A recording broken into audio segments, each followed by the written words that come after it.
Hi, everybody. I'll just introduce myself. My name's Penelope Benton, and I'm the Executive Director of NAVA. Before we kick off, I'll just mention that we have Jerry and Georgia doing Auslan interpretation today. To see that and or the captions, you can, if you're not already viewing it, you can click at the bottom of your screen to the interpretation button. There's also a more button that will open up once you click on that, and you'll be able to select interpretation, closed captions, and or the transcript. I will begin by acknowledging Aboriginal and Torres Strait Islander peoples as the first artists and practitioners on this continent, and pay my respects to the Gadigal peoples as the traditional custodians and owners of the lands where I am so grateful to live and to work, and extend that respect to all First Nations communities, ancestors, and elders from where you're all joining us from today, and of course to any First Nations peoples here in this session or listening later. This always was and always will be Aboriginal land. I also, excuse me, want to acknowledge the ongoing impacts of colonisation, dispossession and structural inequity on the well-being of First Nations peoples and communities, and the strength, care and cultural leadership held within arts and cultural practice. While the arts are often recognised for their positive impact on our mental health for both artists and for audiences, we also know that working in the arts can come with significant challenges. And at NAVA, we regularly hear from artists and arts workers that mental health is a serious and growing concern. The precarity of arts work, financial instability, intense competition for funding, unsustainable workloads, and increasing threats to artists' rights and freedoms place considerable pressure on so many of us in the sector. So thank you for all being here today and for this first partnership presentation between the National Association for the Visual Arts and Support Act. I am very, very pleased to introduce Dr. Ash King from Support Act, who will present this workshop and guide us through today's conversation. Thanks, Ash. Thanks so much, Penelope, and thank you everybody here for joining us today. We're going to get stuck right in, but if you haven't already, I would invite you to grab your phones, keep your phones close by because we're going to have a couple of QR adventure codes here. And I would love, before we start, for you to scan the one that's currently on the screen, select the REWIRE, and just let us know a little bit about your understanding and knowledge of these topics before we dive in. We'll give you a QR to close out the session too to see what you've learned. As Penelope mentioned, my name is Dr. Ash King. I'm a registered psychologist and the mental health content and programs lead at Support Act. And today we're going to be exploring topics around mental health, self-care and support for Australian artists, makers, designers and arts workers. I'd like to reiterate what Penelope said as well, acknowledging that we are joining from the traditional lands of First Nations people right across the country. And I'd like to acknowledge that I'm on the lands of the Gadigal people of the Eora Nation. I'd like to pay my respects to elders past, present and emerging. And I'd like to welcome all First Nations people joining us for the session or watching the session later. So we're going to dive into a few topics around mental health, self-care and support in today's session. First up, we're going to explore some of the statistics around what the data shows about what people who are working in the visual arts are increasingly struggling with. And we're also going to explore the psychosocial hazards. These are the things that are baked in to the industry and to the workplace culture, which make it quite difficult to take care of ourselves and take care of our mental well-being. Next up, we're going to explore the different demographics who are at elevated risk of distress. Then we're going to take a little turn and dive into some self-care that actually works.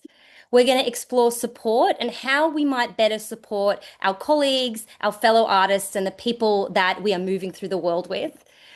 And then I'm going to share a few resources, including the Support Act helpline and a few pathways that will enable you to get the support that you might need or share them with people who might need it too. If you've got any questions throughout the session, please do jump into the Q&A, and we're going to have a little opportunity to answer some questions later on. Now, one thing that we know for certain is that visual artwork is meaningful, but at the same time, it can be mentally demanding. The visual arts sector includes tens of thousands of artists, makers, designers, curators, and arts workers right across the country. And visual arts work is meaningful. It's culturally valuable and emotionally rich, but it is also often underpaid, structurally unsupported, and involves a great deal of invisible labor. We're going to be exploring some of the recent sector research, which really highlights a growing concern about the well-being and mental health of artists. And this is largely driven by financial insecurities, unstable career pathways, and limited institutional supports. But before we get into the stats, I would love for you to grab your phone and scan up this QR code. Let us know which of these statements feels closest to your own experience of work. Maybe make this, your experience of work over the last month or so. And if you can't access the QR code right now, you can jump into the chat and there'll be a link there for you. You can click that.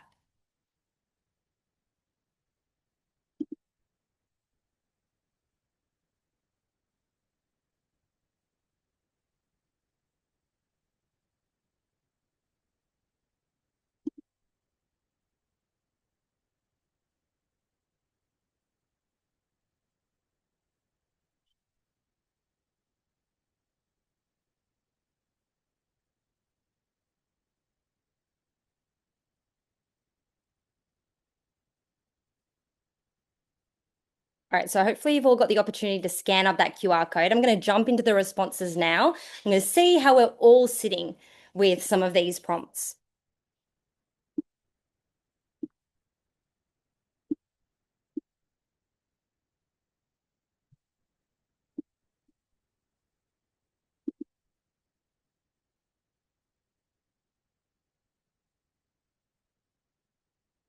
All right, hopefully you're all seeing my Menti screen right now as it's populated with everybody's responses still coming through. So we're seeing here that aspect of meaningful and rewarding work. A lot of people have answered that it is rewarding, but it takes its toll. And a lot of people are saying that, again, it depends heavily on the project or phase, and it gives me energy or purpose. But there's also a lot of people in this cohort here today mentioning that this work pushes me to my limits, and this work is leaving me overwhelmed and completely drained. So we can see that there's a diverse experience, and sometimes this adds to some of the complexity when it comes to creative work and when it comes to visual arts work itself. So we're going to get into what the data is showing us now, and some of the stats that I've taken from recent surveys that have been completed by NAVA, as well as some from Creative Australia and Support Act's own research. So one of the most alarming facts here is that average income from artistic practice is $23,600, which is well below the poverty line. And the average total income for professional artists is a lot lower than professions in other fields. And these are other creative fields with similar education levels. We're also hearing that artists are reporting financial instability being the largest threat to their own well-being. We know that when you feel like you don't have enough money to cover your rent and support your life, support your family, to buy your groceries, that it's not really just a matter of self-care. It's really about having that underpinning financial security to be able to make every day more manageable. Now, we've also got these elevated levels of psychological distress. More than half of arts workers reporting high or very high levels. And these levels are more than 3.5 times higher than those in the general population. And when I'm talking about psychological distress, I'm meaning things like stress levels are heightened, levels of low mood, anxiety, overwhelm, feeling hopeless, lonely, and disconnected. Now, linked to the financial instability is the pressures of rising cost of living, and these consistently impact our ability to work and our own well-being. We're seeing that many artists struggling to afford studio space, materials, and exhibition costs, that grants and prizes and sales continue to be unpredictable income streams, and that even when people are receiving prize money or grants, tax obligations significantly reduced its financial impact. And some people are even saying that they've lost up to 50% of the grant value because of tax and GST. We're also seeing some new pressures emerging here, such as AI and copyright concerns, which adds to this sense of ambiguity or uncertainty about what work is going to look and feel like in the future. No doubt some of you have lived with some of this instability and insecurity, maybe some of this psychological distress, and you'll understand that it is not easy. It's not easy to show up every day and create, to bring yourself to your work when you're experiencing these different challenges. So, why are these stats so high? Well, let's have a little look to see why, particularly those levels of psychological distress, are really elevated amongst people working in the visual arts space. I think first and foremost, and one that we can't deny or ignore, is this financial precarity. There is lots of low and inconsistent income rife amongst arts workers. And there's this reliance on grants, on sales, and sales fluctuations. And of course, these cost of living pressures that keep rising aren't making anything easier. There's also limited access to affordable studios and rising rent, which also plays into the financial precarity piece, but also limits people's opportunities to connect with other artists if they're group working spaces, or just having a safe and reliable area, studio, or space to do the work that you need to do.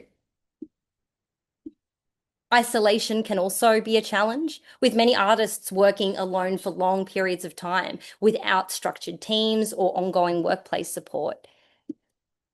Something that we see amongst creative workers and arts workers consistently is this idea of identity and self-worth.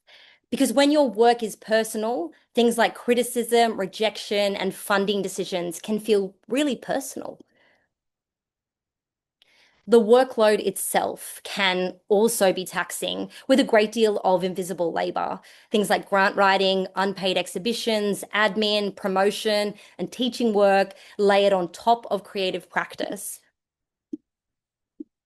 And then that ongoing feeling of career instability, which is now added to by the uncertainty of different tech pressures. So there might be long gaps that you're experiencing between exhibitions or residencies or funding opportunities.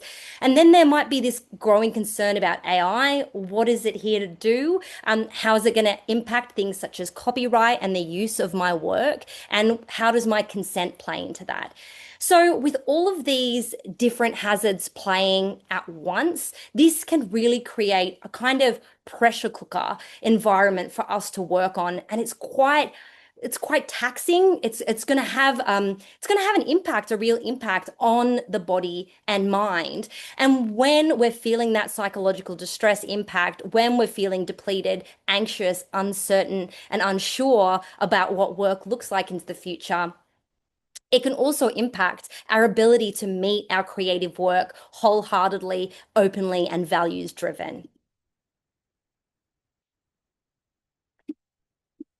And through the data, we can also notice that there are some hotspots for distress here. And I would like to clarify that this is not about it being personal. These hotspots are really cooked up by the cultural and systemic structures that are in place that are sort of allowing certain people to be working in this industry a little more disenfranchised. So we've got struggles for early career artists who are experiencing low income, high competition, and unstable career pathways.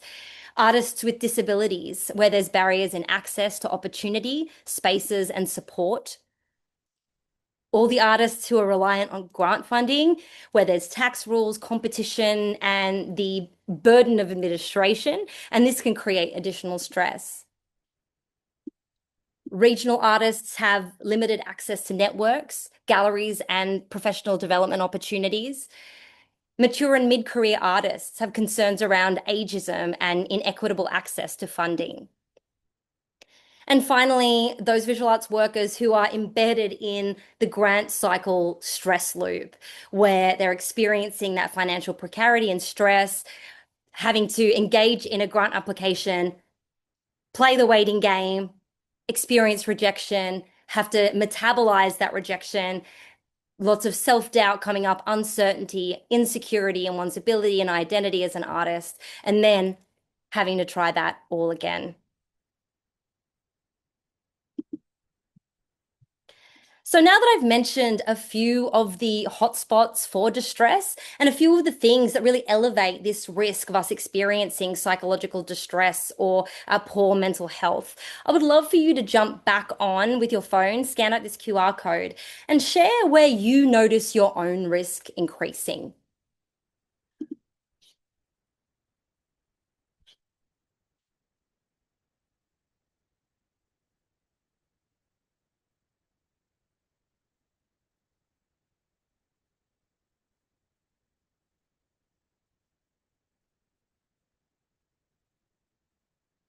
If you can't scan the QR code right now, you can jump into the chat and there's a link there for you.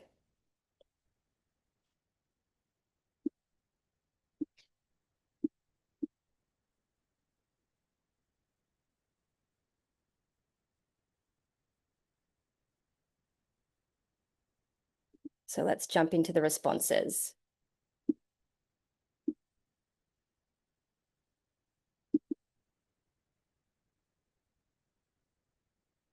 And we can see this evolving in real time, where we can see the biggest risk that this cohort today is naming is the balance of art with other jobs. And this one's overtaken long periods without stable income. So that's speaking to that financial precarity that we mentioned. And the other high risks amongst this group are when dealing with rejection or criticism, which is unfortunately all too common in the experience of arts workers, and amid conflict, bullying, or power imbalances. So we can see that we are not alone in the things that make this work difficult. And it's not about sort of a personal lack of resilience. It is about these aspects of the work itself really baked into the culture and the systems of visual arts work and the industry that allow us to feel sort of constantly scrabbling for some steady ground, whether that's to do with finances, and it largely is in the visual arts space, as well as feeling more connected to the work we're doing, feeling connected to the people around us who are doing it, which can be difficult, particularly if we are dealing with conflict, bullying, or power imbalances. Thank you, everyone, for sharing a little bit there too. So a lot of the work that we do on the Support Act front has to do with advocacy and systemic shifts and changes, starting conversations around how we shift the creative industries so that there is greater support for the workers that are, contributing so much culturally, artistically, to the world that we live in. So I think that it's really important that we're having these conversations and that we're really pushing for fairness and equity when it comes to arts work and really fighting for the acknowledgement of the value of the work that we do in creative and artistic spaces. What I really wanted from this session was after we acknowledge all of the challenges that we've just shared and why levels of psychological distress can be so high, what is it that is within our power, even whilst everything else is happening around us, for us to reclaim a little bit of that grounding, a little bit of that steady ground for ourselves? So, I'm going to take you through three arenas of self-care that actually works in visual arts. And some of this is going to seem like sort of small biscuits, maybe. And that's okay. I want us all to have somewhere to start with. And I'm not going to go over the basics when it comes to self-care. I'm hoping that we're all grown-ups here in this space and we know that we have to take care of ourselves, right? We have to sleep well, we have to eat well, we have to move our body. Taking care of our bodies is a way to take care of our minds too.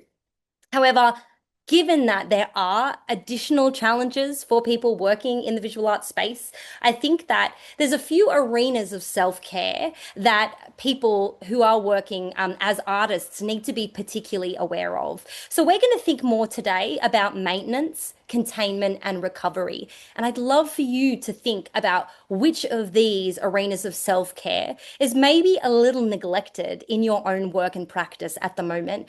And if you can see a possible opportunity to invite some more of this type of care into your day-to-day rhythms.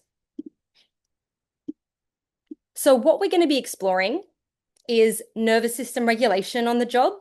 And this is some micro resets that fit the reality of the work.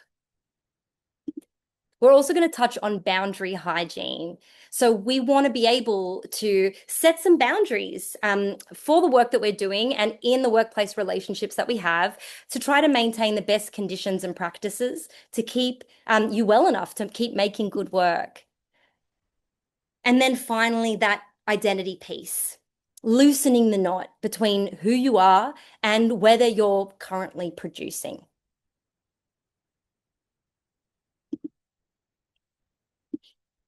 So first up, let's talk nervous system regulation. Your nervous system doesn't care about exhibition deadlines, grant outcomes, or studio pressures. Long hours working alone, financial stress, creative uncertainty, and the emotional investment in your work is all enough to push your nervous system into high alert. And regulation in this sense isn't just about calming down or getting over it or putting it in a tidy, neat box over there and getting back to the job. Sometimes it's really just about giving your system small signals of safety breaks so it can reset, even briefly, in the middle of the work itself. And these can be small, these can be repeatable, and we want them to be easy. We want them to be discreet. So maybe this looks like taking some care about your breathing and slowing your breath between tasks. We know that our breath is the link from the conscious to unconscious and has a real power to help us regulate our nervous system, particularly when we can breathe mindfully and consciously, take a full deep inhale, hold at the top of our breath, and then take an extended and mindful exhale. Your breath goes everywhere with you. So it's an incredible tool when our nervous system needs those brief little resets, particularly in days when things seem to be coming at us fast. Something else small, like stepping outside after long hours of working inside or working alone, giving us a little change of environment can also be a great little reset. And thinking about the physicality of the art making process and maybe how our body needs to move differently or take a break after sitting or repetitive making. All of these are opportunities for us to engage in some self-care whilst we are working. And I've got some composite quotes to share for you here. These experiences that seem to be quite universal amongst arts workers. When you pour months or years into a body of work and then it's over in a weekend opening and you're expected to move straight onto the next thing.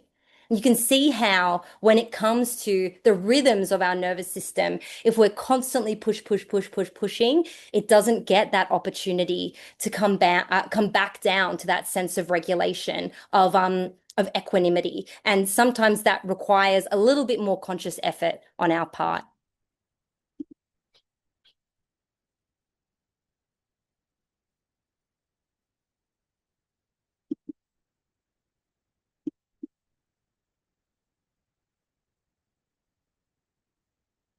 So the next one that I've got for you here is boundary hygiene. In creative practices, overwork often becomes invisible. Artists frequently feel pressure to say yes to unpaid opportunities or exhibitions or collaborations just in order to stay visible. Boundaries aren't about being difficult. Boundaries can be flexible, but they require mindful reflection on how your body and mind are faring and pushing for the best conditions and practices to keep you well enough to keep creating at your best. Now, when it comes to boundaries, this does require a little self-awareness. We need to understand what it is that we need and understand and be able to advocate for ourselves when possible. When we recognize that over taxing ourselves, over giving, overdoing it is going to come at a later cost.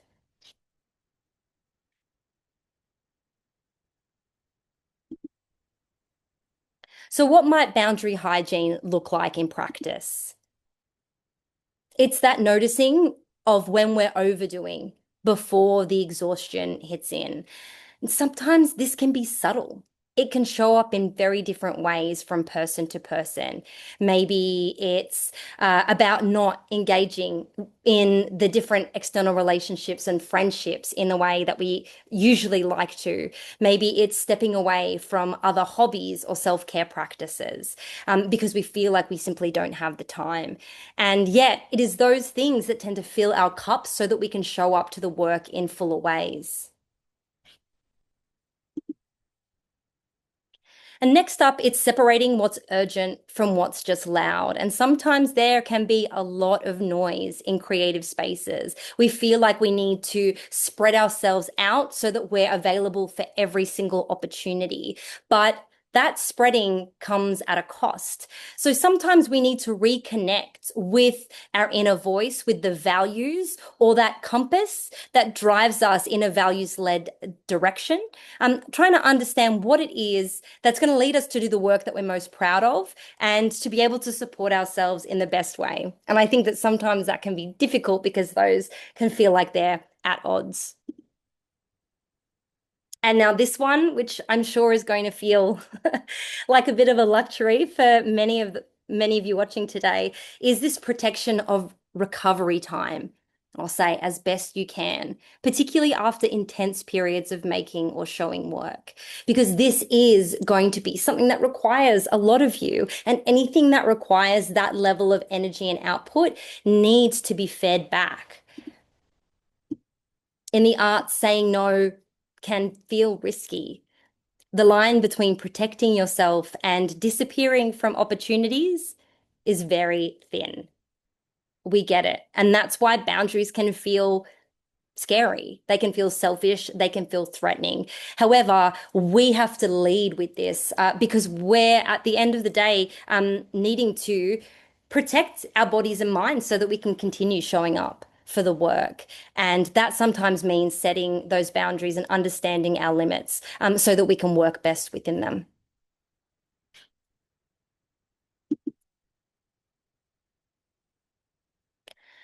Now, the final self-care bucket that we're going to talk about today is identity care.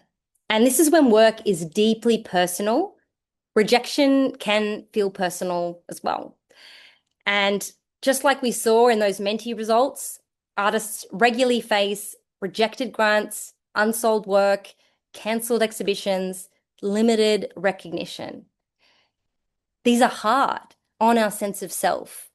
These are difficult realities to continue to metabolize in our working lives. But it makes it even more challenging when it has something to say, or it feels like it has something to say personally about us and our value as artists. So, identity care means remembering that your worth is bigger than your current opportunity cycle. This might involve investing in parts of yourself that aren't tied to your artistic practice. And this one is always interesting because, like we opened with today, the work is meaningful. The work has purpose for us. And this is what draws us to it. But at the same time, that sense of meaning and purpose can allow creative work to completely take over our lives. It means that we sometimes can neglect some of the other arenas of our lives that need some tending to. Just like if we were working in a garden and we need to make sure that we understand what are the needs of all of the different plants and flowers that we have here to make this garden grow fully. Being kind as well to ourselves during some of these challenging moments of criticism, judgment, rejection, cancellations, and feeling invisible. Just remembering that your value doesn't disappear between exhibitions, projects, or opportunities. And then finally, letting your identity be wider than your work. I know because I self-identify as a creative person, have worked in creative fields for most of my life, and work with so many creative people. It's a real mark of pride that we really identify so closely with our vocations. They're not just a job often for us, they're a calling. And that again feeds into that great sense of meaning, that great sense of purpose, that idea that we are really contributing something that only we can contribute to this world. However, it's a lot of pressure to put on yourself and onto that one avenue of your life, even if it is your work and bread and butter. So ask yourself how you might let your identity expand, make room for things that go beyond just the work that you do or the art that you create.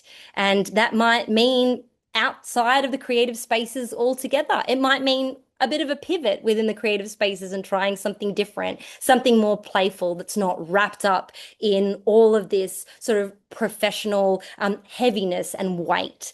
So think a little bit about how your life looks on that front and how opportunities to widen your identity, to make space for other things, for other ways that you can explore and express yourself, might find their way into your day to day.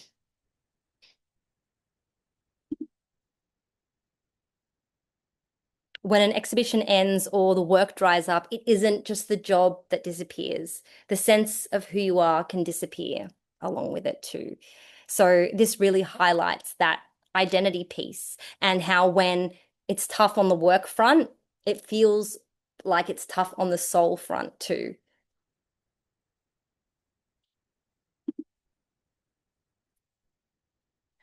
So hopefully those different self-care buckets, maybe they're things that you've thought of and considered before. Maybe there's some nuggets of novelty and truth in some of them too. I hope that there's some stuff that you can take with you after this workshop today and think about how you might regulate that nervous system while you're doing the work that you love to do, how you might set some of those clearer boundaries and protect your energy, and finally, how you might widen your identity beyond your artistic or creative practice. Now, what we're going to chat about is supporting others. So we recognize that these levels of psychological distress and the amount of people who are struggling with financial precarity is a sort of a growing concern amongst visual arts workers. So how can we be the best support that we can be if we notice that our friends or colleagues or the team or staff that we're working with might be going through some hard stuff? Well, first up, The initial thing that we have to do is simply notice. Now, this obviously requires an existing awareness and a relationship with someone, but just noticing whether something in their demeanor or their personality seems to have shifted slightly. And ask yourself, what could be causing that? Then taking the query to the person, noticing and expressing some concern. And then if they are feeling open enough to share, what do we have to do? Listen. Mainly just sit there, be there, and listen.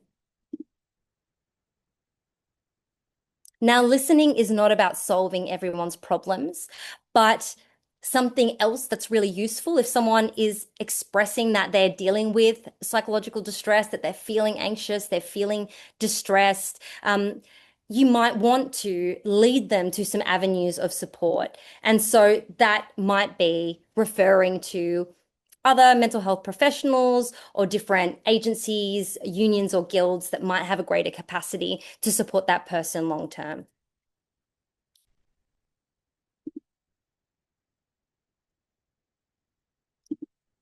So, when it comes to support, we're going to explore a few things that straight off the bat are more helpful responses. And first up, it's believing people the first time, where we don't need proof or productivity data or a breakdown to take distress seriously. Hopefully, some of the content and stats within this workshop have shown that the distress is there and we need to take it more seriously. Our next task is simply listening without rushing the ending. Largely, most people don't need fixing and they don't need to feel like they're a problem to be solved. They need space to land what they're carrying. Now, if you're concerned about how to gently bring it up, you can simply name what you see.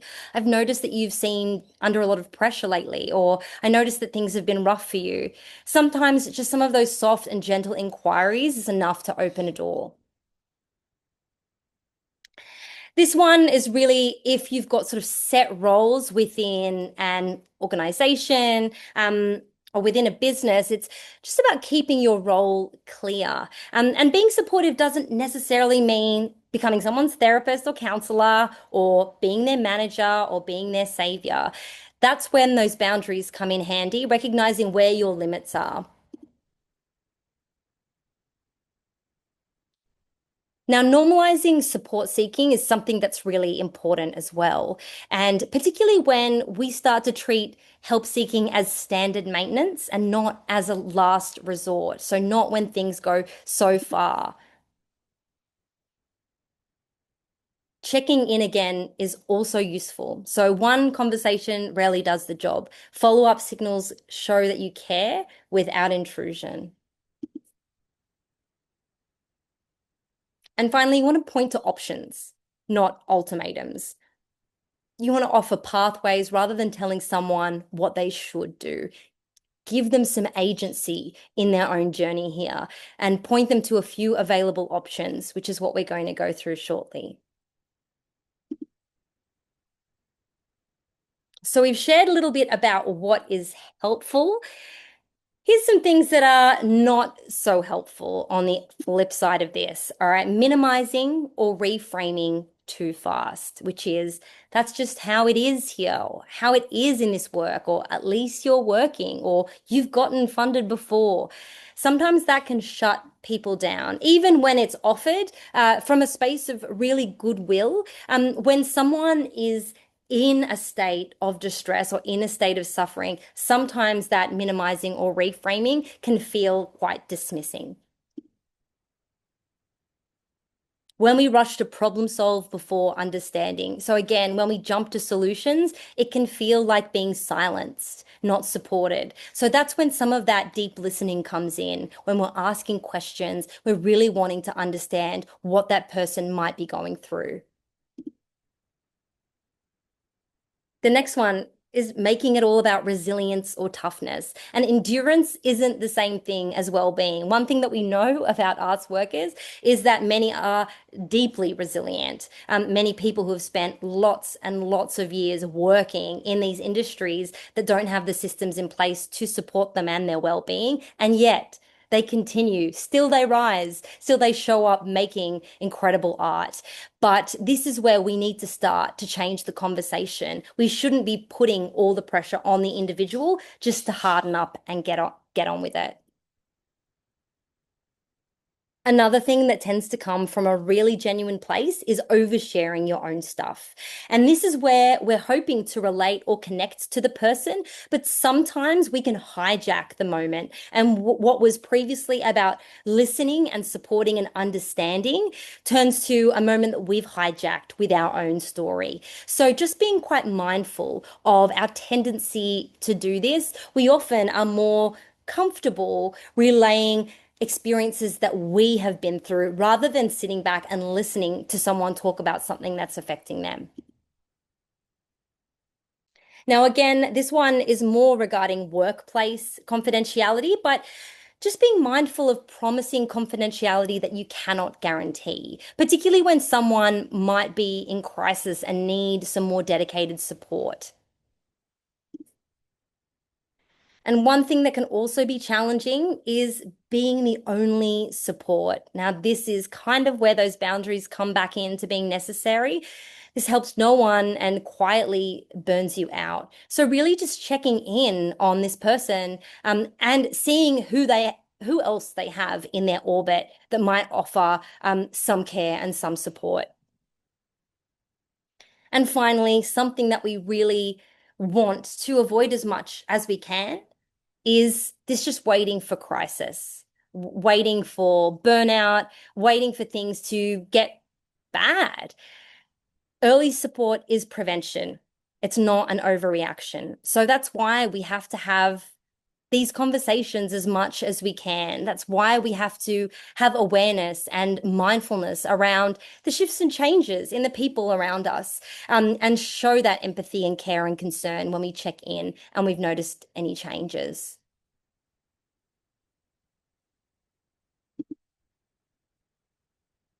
So when we're playing the support role, it's not about carrying their load, right? It's about walking alongside them long enough to help them find some safer ground. And that's where that noticing, that listening, and that supporting comes into play. So, one resource that we want you all to be familiar with and to know that it's available to you and those working in the space that you're working in is the Support Act Wellbeing Helpline. It is free, confidential counselling, advice, and support. And this is from mental health professionals Australia wide. There's no judgment, no obligation, and certainly no crisis required. And there's also dedicated support for LGBTQIA practitioners. If there's First Nations support, for anyone in a team leadership position or managerial position, such as curators, studio managers, program leads, as well as respect at work issues. So that has to do with any sort of bullying, harassment, and discrimination concerns that you might have. We know that art's work is meaningful, but it's also precarious, financially unstable, identity entangled, emotionally demanding, often done in isolation. So this helpline exists because caring for creative workers means caring for the whole person, not just the output or not just your ability to do your job. We want to make sure that people can show up to work and show up to life in full ways too. So please make sure you hold on to this number. You can do telehealth sessions, you can do sessions over the phone, and dependent on locations, you can also chat in person to a practitioner. You can have an ongoing relationship with one therapist. If you call up and you don't really love who you speak to, that's fine too. You can give us another call and we'll match you with somebody new. Everybody who calls the helpline is eligible for 12 free counseling sessions per year. And we know that therapy is expensive. So this is a fantastic way to access that kind of support completely free of charge.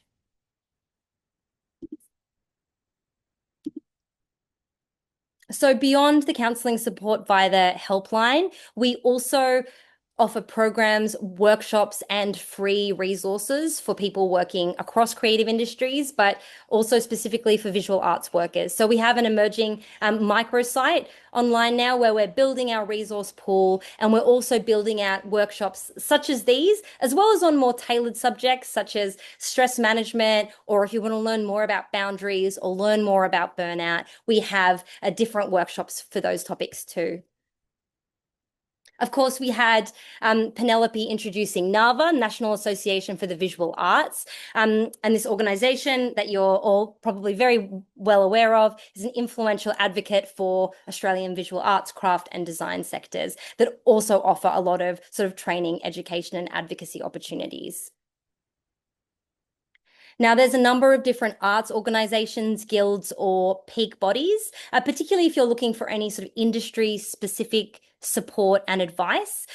So I've listed a few of these here, and some of these will be in the document that we'll send out after this workshop too, so that you can keep some of these different resources available. What we also know can be really useful and supportive is peer networks and artist collectives. So these are spaces where artists share knowledge and resources and encourage one another. These spaces are important because they reduce isolation and they offer practical support through collaboration, critique, and community. And we really, really are no strangers to the power of community and how much these types of networks can really hold people, particularly when people are going through difficult periods. So if any of you are engaged in those, if any of you run these types of networks or collectives, just know that you're doing some really great and important work. And then finally, if you're needing some more information around bullying, harassment, and discrimination within your creative workplace, you can jump to the Creative Workplaces website where there's more information on maybe how to escalate that, how to report it, and what your rights are as a worker.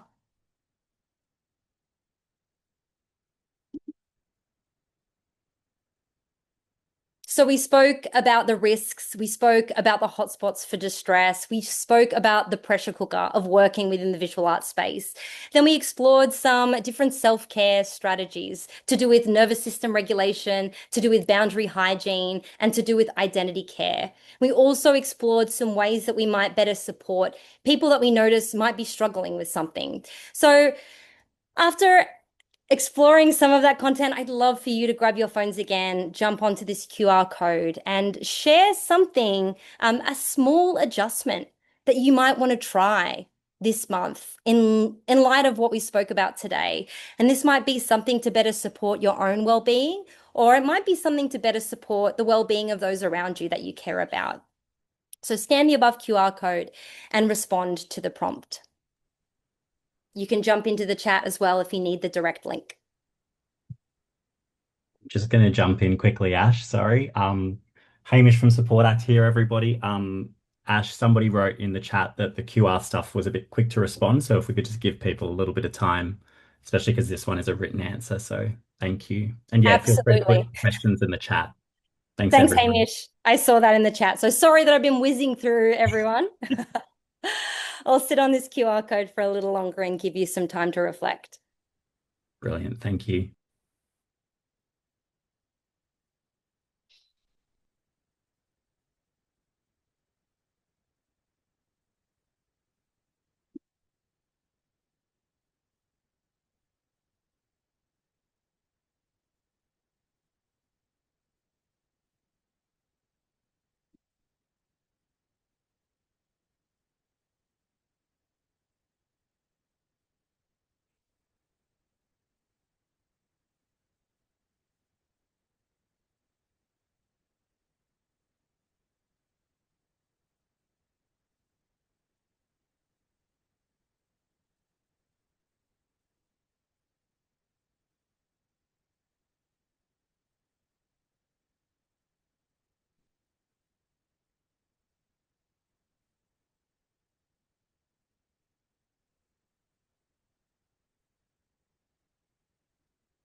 So I'm going to toggle out of this QR code, but if you haven't scanned up the QR code and you still want to respond, you're more than welcome just to jump into the chat.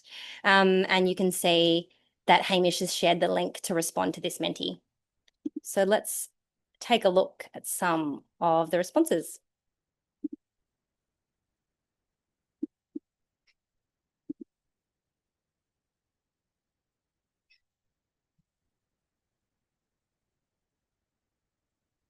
We've got breathing really resonating with a bunch of people here. So breathing and checking in with mates. So that might be reaching out to peers more often, mutual aid and support, recognizing that our collectives are our most powerful assets here too. Remembering to have other interests outside the art, and taking a step back and also listening to the person that you care about. Absolutely. That listening sometimes feels like quite a passive practice, but in practice, while we're there and doing it, it can actually feel really healing. It can feel like a real opportunity to hold someone, just to be with them, be beside them in whatever it is that they're going through. We've got someone here saying, pay better attention to my boundary hygiene and remember it will lead to better outcomes for me and the people around me. Yes, I think this is so crucial when it comes to boundaries because they can feel uncomfortable to set to begin with, but recognizing that the long game is that we're going to be better. We're going to be better when we show up to our work. We're going to be better when we show up to our friends and family and people that we love. We've got lots of listening without trying to fix someone's problems. So I'm really grateful that that's something that's resonating here and something that you're going to take with you to your relationships and particularly to some of these conversations that are already going to be vulnerable. Reflecting on my capacity and setting boundaries. Thank you to everyone who's mentioned about the helpline and sharing the Support Act helpline to different arts workers and organisations in remote regions is amazing too. We've got a few people here mentioning that pause or recovery time a few weeks after opening, even though I want to start a new project. And yeah, you know what? Leave some space for that excitement to simmer a little bit, right? Because that's the spark that's going to drive you into your next great work. But that recovery time is an important piece as well. We want to make sure that we're tending to our nervous system. We've got some people talking about reminding themselves they're bigger than the art, more bushwalking, setting boundaries. And there's plenty here. Thank you. Art and beverage meetups, I am all for. And a really nice little reflection here about making work for no other reason or outcome than for the process. So we didn't speak that much about that particular aspect of self-care, but absolutely it's crucial and baked in to the creative process too. So step back from judging self about having to disengage from gallery representation if you've been struggling with physical and mental health for a number of years. So thank you everybody for taking the time to share a little bit about an adjustment you could make, maybe taking a moment to sort of be reflective around your experiences, around things that might have been hard for you, about any of the content or sort of the realities in the stats and info that showed up today that you have actually experience through your own lived experience. We can see that there's lots of different ways that we can tend to ourselves. We can tend to this full garden within us, recognizing as well that the work that we do is meaningful, but it is also challenging.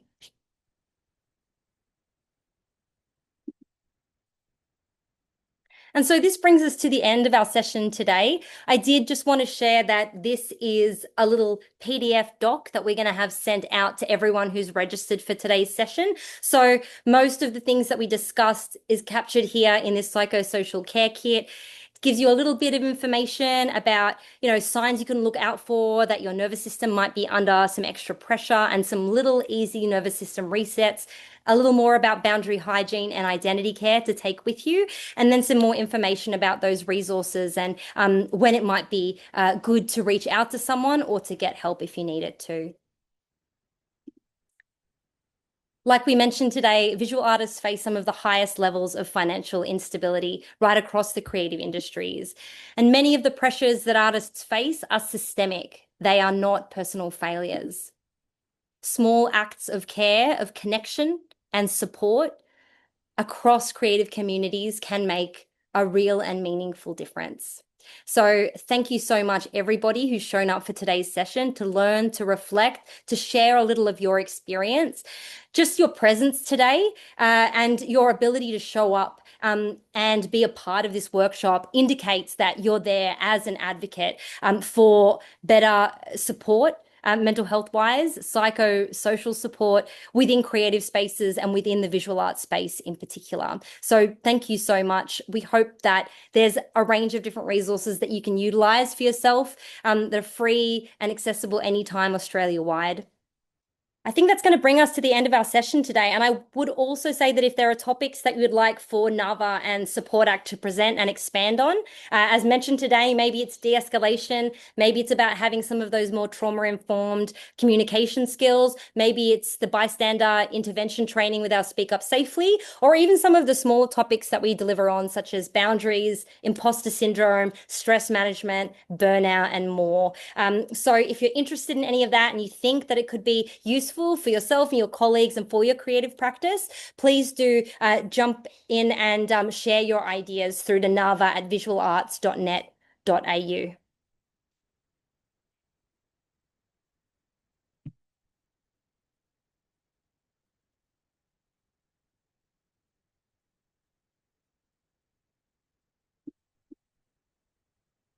Penelope, happy to throw to you if you want to say your goodbyes. Thanks so much, Ash. That was really great. A lot of information. Yes, we, as I put in the chat, we will do more of these sessions with Support Act. So really, I know that you'll be sent a feedback form to fill out. If you have comments that you'd like to share specifically with NAVA, please send them through. We really welcome your feedback. Whatever it is, also questions about any topics that you'd like more or deeper information about, really send those through too. And take care, everybody, and have a great afternoon.